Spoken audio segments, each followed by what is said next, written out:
So we'll have a little play with KOKYU-NAGE, breath throw, or breath power throw. This is very common in traditional Aikido.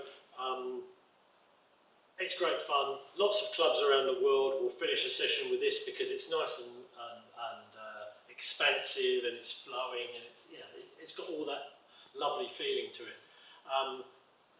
You can easily fall into the trap, though, of it being overly cooperative and it basically being someone in the middle moving around and other people falling over. And if you're not careful, you kind of lose the heart of the thing. So what I want to do today is just break something down, and then we can move gradually into being a bit more freestyle. I'm going to keep this really simple. Partly this is for me to get my timing right and get my my body movement right. Partly this is for Dave as UK to be able to flow with it and land safely, because if I go too mad and he's coming in and he's being genuine with his kind of commitment to, we'll call it an attack, but he's just going to grab anything for now. But if he's overbalanced and I suddenly accelerate through, it's going to be very hard for him to really find his centre and roll safely. So we're looking after each other. But just as a real simple drill, this is something we used to do. So we'll start from here. Now he lets go, I'm going to step back. Okay. Now Dave's going to step in and he's going to take this rest, and as he grabs, I'm going to start moving away. And I'm really simplifying this. I mean, I can hear the comments already, but I'm really simplifying this. What I want to be doing is, as I see his movement, I'm just so that he has to overreach. He's putting his own weight and his own commitment into the front of his feet. Okay, that's the basic of this. This is what we're really after.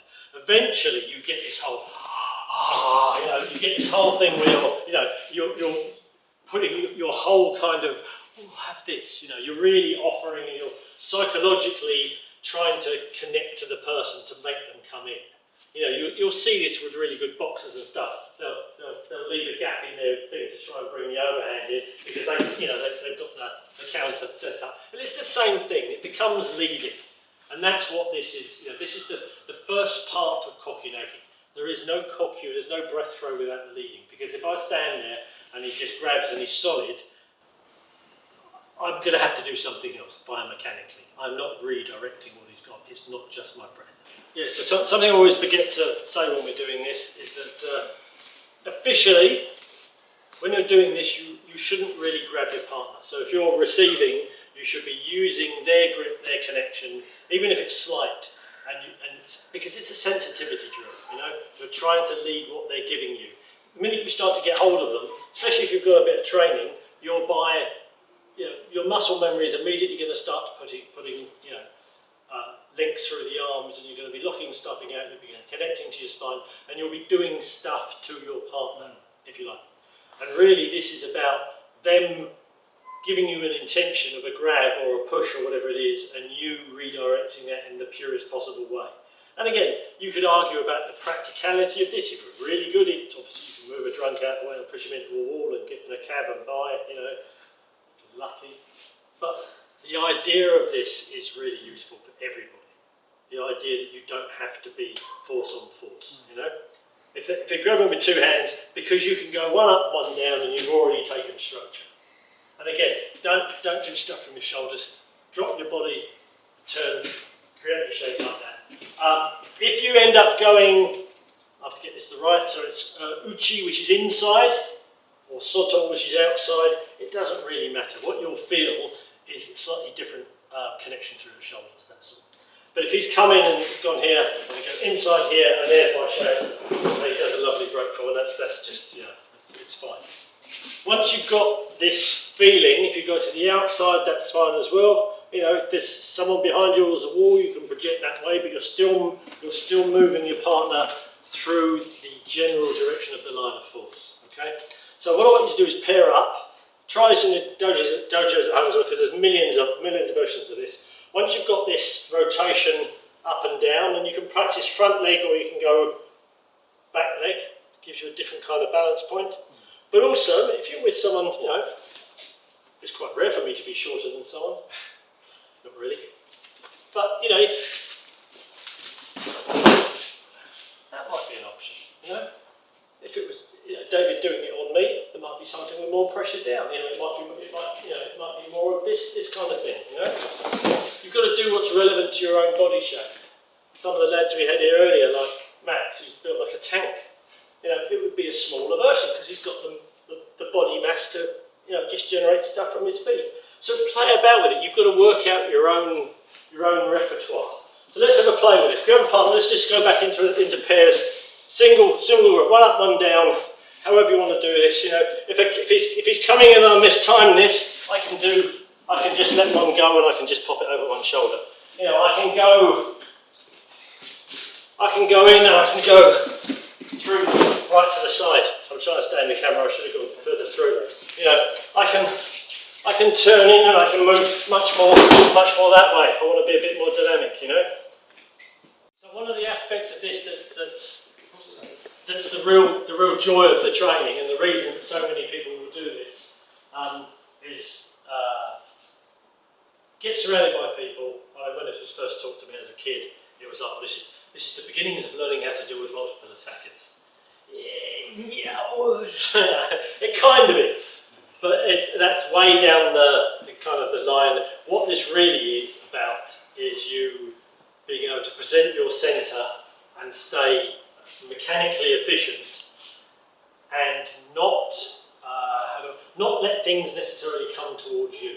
So all the ideas of KOKYU that we've talked about in the past, of, you know, leading and dropping the weight, redirecting energy as it's coming in, or intention, or whatever you want to call it, lines of force. There's also this whole thing about not just standing there like a lemon and waiting for stuff to envelop you.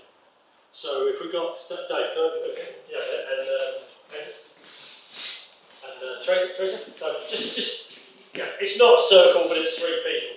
If I'm here, at some point there's going to be someone outside of my peripheral vision behind me, and I'm in trouble. So the whole notion of this from a training point of view is to keep rotating, and I'm going to pick someone, and there's my movement, and I'm immediately into the next one, and he's over there, so I'll do this, and then there's the next thing, I'm going to do this, and there's the next one, I'm going to do this, there's that one there, I'm going to, you know, and I'm being really crude about this, I'm not doing much, but I'm just showing you in principle the idea of dealing with the things, dealing with the three aspects. The whole time you're turning, and in my head, I'm not only trying to blend with the person's, you know, but I'm not doing this because that person's there.